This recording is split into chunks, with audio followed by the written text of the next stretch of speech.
Hello મિત્રો, share બજારની વાતોમાં મિત્રો આપણે વિડીયોમાં કેમિકલ સેક્ટરની વાતો કરી અને કેમિકલના સેક્ટરો ખૂબ સારું રિટર્ન આપે છે એની વાતો કરી, ઘણા શેરોની વાતો કરી, સ્મોલ કેપ શેરો, મિડ કેપ શેરોના જોયા. પણ હવે બીજા બે સેક્ટર છે, દમદાર સેક્ટર, અને એનો ભારત સરકાર ખૂબ વિકાસ કરવા માગે છે, ખૂબ મોટા નાણાં ફાળવી રહ્યું છે.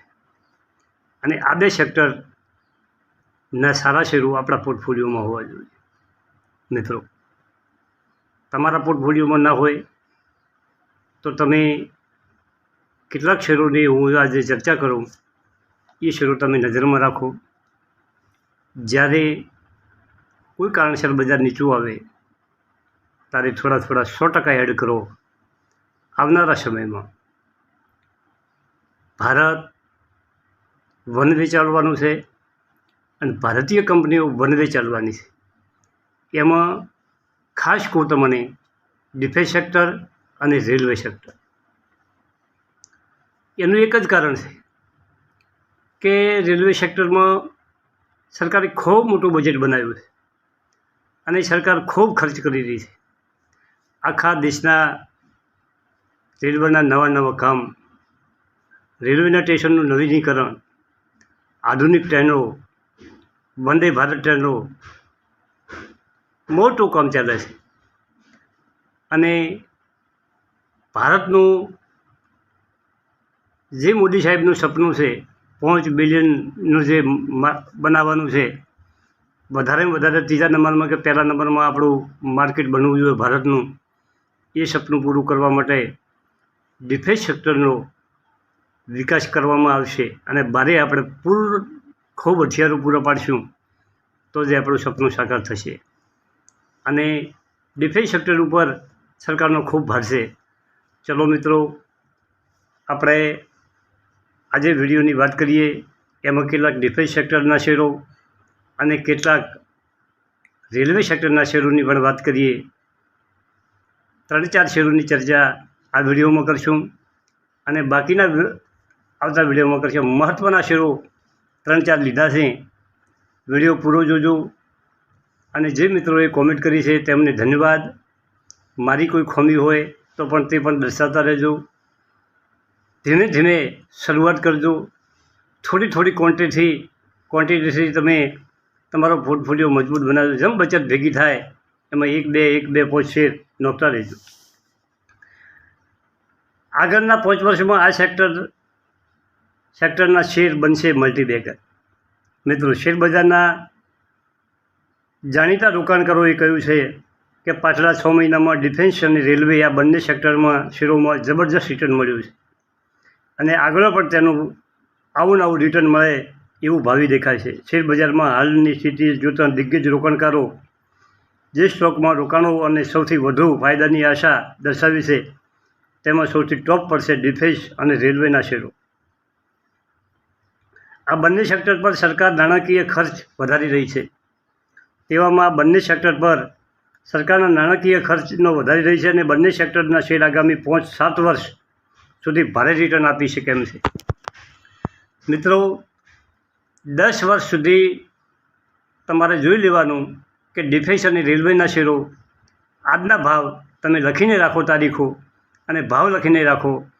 જે 100-12 મહિનામાં રિટર્ન મળ્યું છે એનાથી કંઈ વધારે આ કંપનીઓ કામ કરવાની છે અને બધી સરકારી કંપનીઓ કામ કરવાની છે.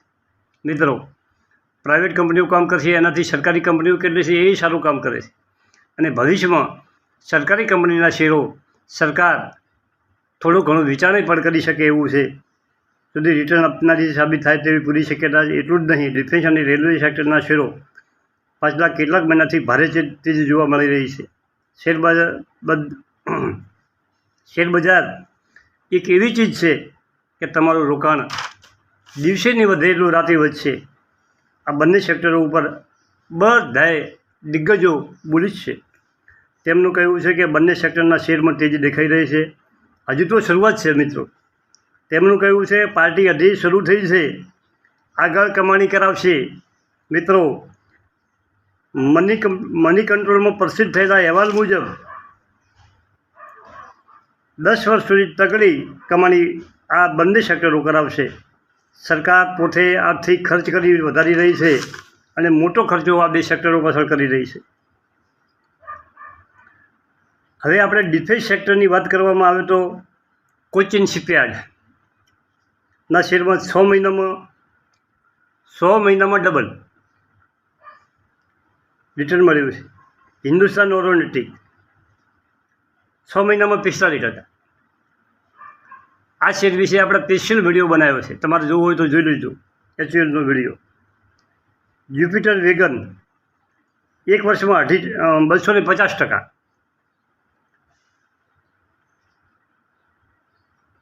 મધ્યમ બિલિયન 1 વર્ષમાં 150%. આ મધ્યમનો આઈપીઓ આવ્યો હતો. મારે તો મેં ભર્યો હતો પણ લાગ્યો નહોતો, પણ જેને લાગ્યો છે એનું બહુ રિટર્ન મળ્યું છે. હવે આપણે રેલવેના શેરની વાત કરીએ કે રેલ વિકાસ નિગમ RVNLનો આપણે વિડીયો બનાવેલો છે, સ્પેશિયલ વિડીયો બનાવ્યો છે. એ વિડીયો પણ તમે જોઈ લેજો. 6 મહિનામાં 120% રિટર્ન. ટીટાગઢ વેગન ઓનો પણ સ્પેશિયલ વિડીયો બનાવ્યો છે. 6 મહિનામાં 60% રિટર્ન. આ ભારે તેજી રેલવે અને ડિફેન્સ સેક્ટરના શેરોમાં આવનારા સમયમાં ભવિષ્ય કોઈ કારણવશ ઘટાડો થાય, શેરમાં ભવિષ્ય કોઈ કારણવશ ઘટાડો થાય, બજાર ઉપર જાય થોડુંક નીચે આવવાનું છે. દમદાર છેલ્લા મહિનામાં વધ્યા છે શેરો. ભવિષ્ય કોઈ કારણસર ઘટાડો થાય તો શેર 100% એડ કરજો, કોઈને પૂછ્યા વગર. ઘણી કંપનીઓ છે, તમને જે ગમે એ કંપનીઓ ત્યાંથી રિસર્ચ કરવા માંડો, સારી કંપનીઓ ગોતી અને લિસ્ટમાં રાખો. તમને જે કંપની ગમે તે એડ કરજો. હવે આપણે કોચિન શિપયાર્ડની વાત કરીએ કે એનું માર્કેટ કેપ છે 16,109 કરોડ. ફેસ વેલ્યુ 10 રૂપિયા. EPS 27.47, સરસ EPS છે. PA 44.34%. અને એના સેક્ટર એટલે કે ડિફેન્સ સેક્ટરનો PA છે 38, એના PA કરતાં ઊંચી ચાલે છે. બુક વેલ્યુ છે 337, મસ્ત બુક વેલ્યુ છે. મિત્રો, હવે કેટલું રિટર્ન આપ્યું તમે જુઓ. 1 મહિનામાં 83%, 3 મહિનામાં 125%, 6 મહિનામાં 129%, 1 વર્ષમાં 209% અને 3 વર્ષમાં 275%. છેલ્લા 1 વર્ષમાં જ રિટર્નમાં ઢગલો કરી નાખ્યો છે. હવે એનું શેર હોલ્ડિંગ તમે જુઓ. પ્રમોટરો કોણ છે? પ્રેસિડેન્ટ ઓફ ઇન્ડિયા, ભારત સરકાર. 72% ભારત સરકારની કંપની છે. FIC 5.6% રોકાણ કર્યું છે. DIનું રોકાણ કેટલું છે? DIનું 3-4% રોકાણ છે અને પબ્લિક પાસે ફક્ત 18% જ શેર છે. મિત્રો, હવે એનું શેર કેપિટલ છે 131 કરોડ, એટલે કે 13 કરોડ અને 10 લાખ શેર બહાર પાડે છે. અને મોટા ભાગના શેરો ભારત સરકાર પાસે છે. બીજી FIC અને DI થઈને 8% શેર છે અને પબ્લિકના શેર 18% છે. એની એસેટ કેટલી છે તમે જુઓ. કંપનીની મશીનરી, જમીન, એનું બાંધકામ, એના જે યંત્રો, 2,571 કરોડની તો એની એસેટ છે. એસેટ વધારે છે એટલે બુક વેલ્યુ ઊંચી છે. સમજો મિત્રો. હવે આપણે વેચાણ જોઈ લઈએ કે વેચાણમાં જૂન 23 અને માર્ચ 23ના ઓગળા છે. માર્ચ 23માં એણે 600 કરોડનું વેચાણ કર્યું હતું અને જૂન 23માં એણે 475 કરોડનું વેચાણ. થોડું ઘટ્યું છે પણ નફો વધ્યો છે. મિત્રો જોજો, એનો EBITDA માર્ચ 23માં 55 કરોડનો છે અને જૂન 23માં 147 કરોડ છે. વ્યાજ માર્ચમાં એને દેવું નહોતું, વ્યાજ નહોતું. બાકી જૂનમાં 8 કરોડનું વ્યાજ આવ્યું છે, ત્રિમાસિક વ્યાજ. ટેક્સ 38 કરોડ ભર્યો છે જૂનમાં અને માર્ચમાં ભર્યો તો 17 કરોડ. નફો થયો છે માર્ચમાં 39 કરોડ અને જૂનમાં નફો વધ્યો છે 98 કરોડ. મિત્રો, આ કોચિન શિપયાર્ડ સારો શેર મૂકી રાખો તો ધનના ઢગલા થાય, એમાં કોઈ ફેર નથી. હવે બીજો એવો શેર છે ડિફેન્સ સેક્ટરનો, ગાર્ડન રીચ. હવે બે શેરની સરખામણી કરજો. આ બધું તમે લખજો તો તમને ખ્યાલ આવે કે કયો શેર લેવા જેવો છે આ બે એમથી. જુઓ મિત્રો, હું તમને કહું કે ભાઈ આમાં આવ્યું છે. માર્કેટ કેપ છે 10,753 કરોડ.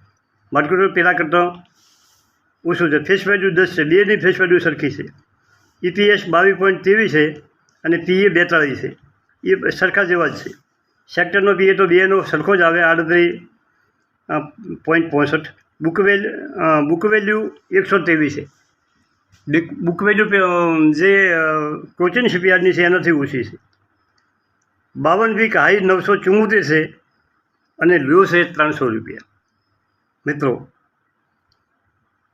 હવે કોચિન શિપયાર્ડની થોડીક માહિતી રહી ગઈ છે. ગઈકાલે 20% સર્કિટ લાગી હતી. આજે 5.5% શેર વધેલો છે. કરંટ ભાવ 1209 રૂપિયા છે અને હાઈ થયો તો 5258 રૂપિયા કાલે થયો હોય અને લો છે 373 રૂપિયા કે આજ થયો હોય. મિત્રો, આ કોચિન શિપયાર્ડનું છે. હવે ગ્રીન રિટર્નનું. હવે ગાર્ડન રીચને કેવું રિટર્ન આપ્યું છે એ જોઈ લો. 1 મહિનામાં 58%, 3 મહિનામાં 88%, 6 મહિનામાં 93%, 1 વર્ષમાં 170% અને 3 વર્ષમાં 418%. હવે શેર હોલ્ડિંગ કેટલું છે? 74.50 પ્રેસિડેન્ટ ઓફ ઇન્ડિયા ભારત સરકારનું. મિત્રો, સરખા જેવું જ છે. FIC 3%, DI કોચિન શિપયાર્ડમાં 3% છે અને ઓમાં DI 7.5% રોકાણ છે. પબ્લિક પાસે 14% છે. શીર્ષે 14.93 એટલે કે 15% જેવા અને પેલામાં 18% છે. હવે મહત્ત્વની વાત આવે છે, તમે જોઈ લેજો કે કંપનીની શેર કેપિટલ 114 કરોડ છે. પેલામાં 131 કરોડ છે. એસેટ 513 કરોડ છે. મિત્રો, આ જોતાં કોચિન શિપયાર્ડ ખરીદવો સારો, ભલે થોડોક વધારે ભાવ છે. એનું કારણ છે કે એસેટ પહેલાંથી 5મા ભાગની એસેટ. કંપની કોચિન શિપયાર્ડ મોટી છે, ભાવ વધારે છે, છતાં પણ એના પાસે એસેટ સારી છે એ દેખાઈ રહે છે. હવે વેચાણની વાત કરીએ ગાર્ડન રીચની, કે એણે વેચાણમાં માર્ચ 23માં 601 કરોડનું વેચાણ કર્યું હતું અને જૂન 23માં 755 કરોડનું વેચાણ કર્યું. વેચાણ વધારો કર્યો છે. ઇબીટા માર્ચ 23માં 80 કરોડ હતો, વધ્યા હતા અને જૂન 23માં 100 કરોડ વધ્યા છે. વ્યાજ માર્ચ 23માં અને જૂન 23માં સરખું 4 કરોડ ભરેલ છે. ટેક્સ માર્ચ 23માં 21 કરોડ ભર્યા છે અને જૂન 23માં 25 કરોડ ભર્યા છે. નફો માર્ચ 23માં 55 કરોડ થયો હતો અને જૂન 23માં 76 કરોડ નફો થયો છે. આ બે કંપનીની વાતો થઈ.